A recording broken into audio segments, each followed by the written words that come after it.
Hello my dear students, parts of speech को detail में समझने के लिए हमें सबसे पहले बेसिक्स ऑफ ग्रामर को समझना होगा और वो हम शुरू करते हैं सेंटेंस से। सेंटेंस जैसे कि पहले भी वीडियोस में बहुत बताया है मैंने, और आज भी हम इस चीज़ को ज़्यादा डीपली इसलिए ले रहे हैं क्योंकि अभी हमें हर पार्ट ऑफ स्पीच को लेना है, चाहे वो नाउन है, प्रोनाउन है, एडवर्ब है, एडजेक्टिव है, वो सभी 8 पार्ट्स ऑफ स्पीच जो भी वीडियो में पीछे समझाए थे उनको पूरा डिटेल में समझने के लिए, ग्रामर को डिटेल में समझने के लिए you should know first of all the basics of the grammar, and this includes sentence. Sentence is a group of words and it should be meaningful. It starts with a capital letter, it ends at full stop. This is one of the definition of the sentence. कि ये group of words है, ये meaningful होना चाहिए, capital letter से start होता है, full stop पे ख़त्म होता है। This is normal a definition of a sentence. और हमें ये भी पता है कि सेंटेंस जो है सेट ऑफ वर्ड्स तो है ही, और इसके अंदर एक सब्जेक्ट होता है और एक प्रेडिकेट होता है। अब सब्जेक्ट क्या होता है? What the sentence is about. Sentence किसके बारे में है, वह तो है subject. And what is said about the subject, और सब्जेक्ट के बारे में क्या कहा गया है, दैट इज प्रेडिकेट, वो प्रेडिकेट है। तो सब्जेक्ट और प्रेडिकेट से मिलकर बनता है sentence. He goes to school. Now कौन स्कूल जा रहा है? ही, तो he is subject, goes to school is the predicate, that is what is said about the subject. Subject के बारे में क्या कहा हमने कि वो स्कूल जा रहा है। So he is the subject and goes to school is the predicate, और दोनों के मिलने से बन गया हमारा सेंटेंस।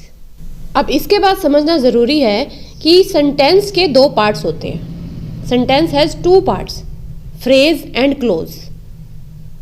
फ्रेज और क्लोज, बार बार बच्चे कंफ्यूज होते रहते हैं, बहुत ज़्यादा प्रॉब्लम क्रिएट करते हैं, फ्रेज और क्लोज क्या है। तो फ्रेज और क्लोज की बात हम करेंगे मेनली यहाँ पर, ताकि जब भी बाद में सेंटेंस के साथ मैं वर्ड्स के साथ क्लोज यूज़ करूँ तो आपको समझ आना चाहिए कि मैं किसके बारे में बात कर रही हूँ। सो फ्रेज एंड क्लोज की बात करेंगे। बेटा फ्रेज जो है इसको हिंदी में वाक्यांश कहते हैं, यानी वाक्य का अंश, सेंटेंस का एक अंश जो है वो फ्रेज है, और क्लोज जो है वाक्य का उपवाक्य है जो अपने आप में कंप्लीट होता है। अधिकतर कंप्लीट हो भी सकता है, नहीं भी हो सकता, पर फिर भी कहीं ना कहीं ये कंप्लीट है क्लोज, जबकि फ्रेज जो है अपने आप में कंप्लीट नहीं है। अब हम सबसे पहले बात करते हैं फ्रेज की। फ्रेज क्या है? A group of 2 or more words in a sentence related to each other. 2 या 2 से अधिक शब्द एक वाक्य में जो है एक दूसरे से रिलेटेड है या एक सिंगल यूनिट की तरह काम कर रहे हैं, but do not have a subject और प्रेडिकेट, परंतु उसके अंदर ना तो सब्जेक्ट है ना प्रेडिकेट है, वह फ्रेज है। और क्लोज की बात करें तो these are also a group of words, ये भी ग्रुप ऑफ वर्ड्स हैं एक सेंटेंस के अंदर, बट इनके अंदर सब्जेक्ट और प्रेडिकेट है, राइट। जब ग्रुप ऑफ वर्ड्स के अंदर सब्जेक्ट और प्रेडिकेट नहीं है, दैट इज फ्रेज। और जब ग्रुप ऑफ वर्ड्स के अंदर एक सेंटेंस के अंदर they have a subject and a predicate, that is a close. Phrase जो है, each word of a phrase has a meaning. Her word के फ्रेज के मीनिंग तो होता है, but collectively it does not form complete sense. परंतु इकट्ठे अगर हम देखें, इन्हें कलेक्टिवली देखें, तो इनका एक अपना एक सेंस नहीं बनता जैसे कि एक सेंटेंस का बनता है। तो इस प्रकार से हम कह सकते हैं कि it do not give a complete meaning when it stood alone. When it is alone it doesn't have a complete meaning. इसका अकेले में कोई भी मीनिंग नहीं है। फिर हम बात करें क्लोज की, तो क्लोज जो है ये पूरा कंप्लीट मीनिंग देता है, and it can be even a complete sentence when stand alone. इसके अपने आप में ही एक कंप्लीट मीनिंग है क्योंकि इसमें सब्जेक्ट और प्रेडिकेट है। तो इसलिए अगर ये अलोन भी है तब भी एक कंप्लीट मीनिंग दे रहा है, एक कंप्लीट सेंटेंस का रूप है।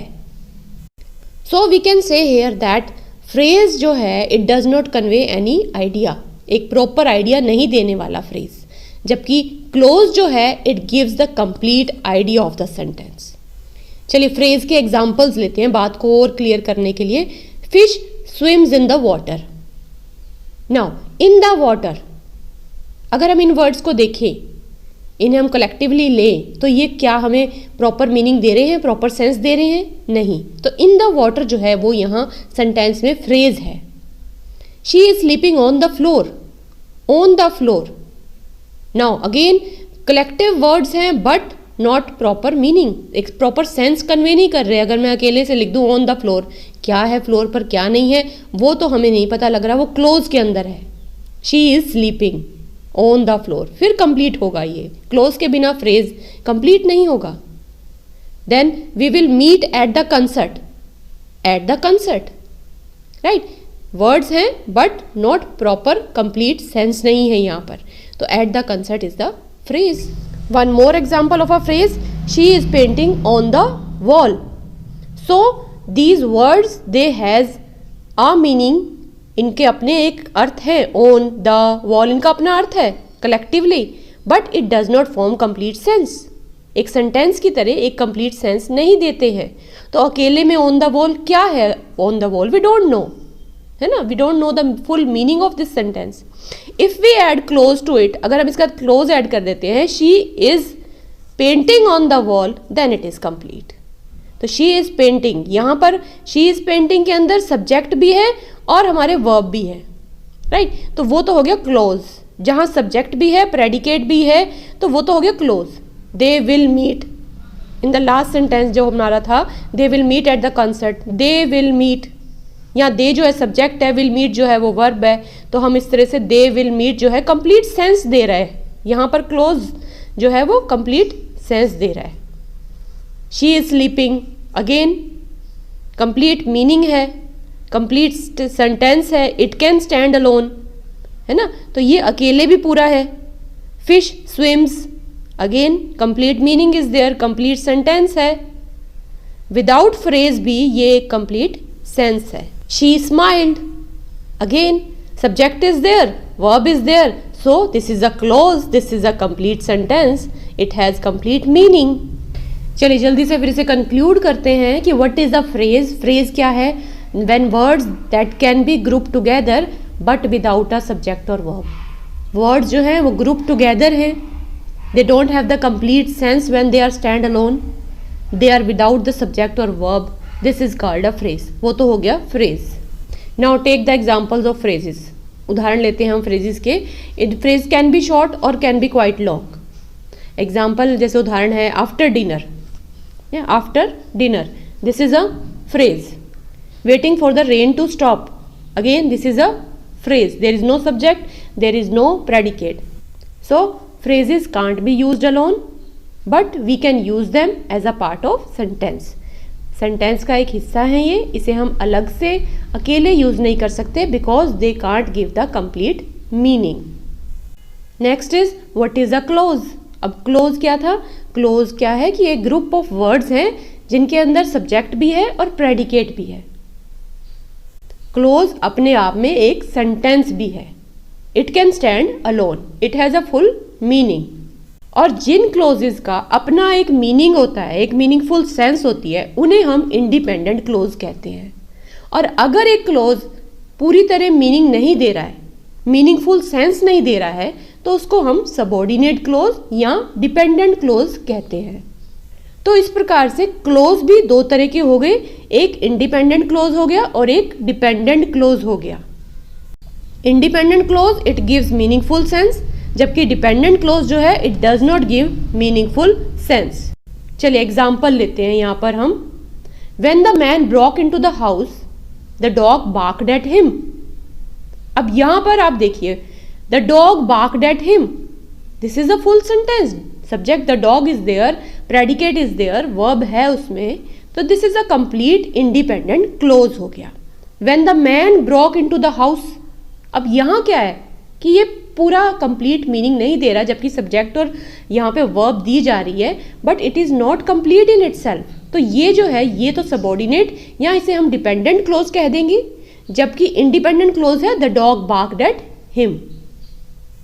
तो समझ गए ना हम कि इंडिपेंडेंट क्लोज जो है that can be used by itself as a complete sentence. Independent clause जो है इसको हम एक कंप्लीट सेंटेंस की तरह यूज कर सकते हैं, जैसे कि पीछे सेंटेंस में था When the man broke into the house, the dog barked at him. The dog barked at him जो था ये इंडिपेंडेंट क्लोज था, जबकि सबऑर्डिनेट क्लोज को हम एज अ कंप्लीट सेंटेंस या एज अ कंप्लीट मीनिंग वो नहीं देता है। जैसे कि when the man broke into the house, क्या हुआ उसके बाद, है ना, कुछ रह गया है, meaning is there, something is left there, it is not meaningful, so this is the dependent clause. अब ये क्या बन गया, डिपेंडेंट क्लोज है। इसके लिए हमें जो दोनों को पेयर करना पड़ेगा और फिर हमारा सेंटेंस प्रॉपर बन जाएगा कि when the man broke into the house the dog barked at him, यानी कि सबऑर्डिनेट क्लोज को जो है इंडिपेंडेंट क्लोज की हेल्प मिलती है। सो एज अ होल हम देखें कि व्हाट इज अ सेंटेंस, तो अ कंप्लीट सेंटेंस की अगर हम बात करते हैं, इसके अंदर एक सब्जेक्ट होता है और एक प्रेडिकेट होता है, and it can often be composed of more than one clause. तो इसमें एक से अधिक क्लोज भी हो सकता है। एक सिंपल सेंटेंस देखें, यू एट फिश, है ना, you is the subject and the other is the predicate, the complete sentence बन गया। अब कॉम्प्लेक्स सेंटेंसेस में क्या होगा, यहाँ पर मल्टीपल क्लोजेज या फ्रेजेस कंबाइन करके एक एडिशनल इंफॉर्मेशन देते हैं, जिसके बारे में भी डिस्क्राइब किया गया होगा। तो कॉम्प्लेक्स सेंटेंसेस के अंदर एक से ज़्यादा जो है क्लोजेज या फ्रेजेस हम ऐड कर सकते हैं। तो clauses that can be combined using conjunctions, अब इन्हें कंजंक्शन की हेल्प से हम जो है सेंटेंस में जोड़ देते हैं। For example we can take he went out to dinner but didn't enjoy the meal. So ये जो एग्जाम्पल है it is composed of two independent clauses. यहाँ पर अगर आप ध्यान दें तो यहाँ दो इंडिपेंडेंट क्लोजेस हैं। He went out to dinner complete है, सब्जेक्ट है, प्रेडिकेट है, ठीक है भाई। Didn't enjoy the meal, he didn't enjoy the meal, so this is again complete. So he went out to dinner and he didn't enjoy the meal, यहाँ पे combination किसने बना दिया उनका, combine किसने किया उनको, conjunction but ने। So this is all about the sentence and subject and predicate plus phrase and clause। ये क्लियर हो जाएगा तो आगे की ग्रामर बहुत ईजी होने वाली है। So stay tuned with the channel, stay tuned with me, ask the questions, I will be there to help you. Thank you very much.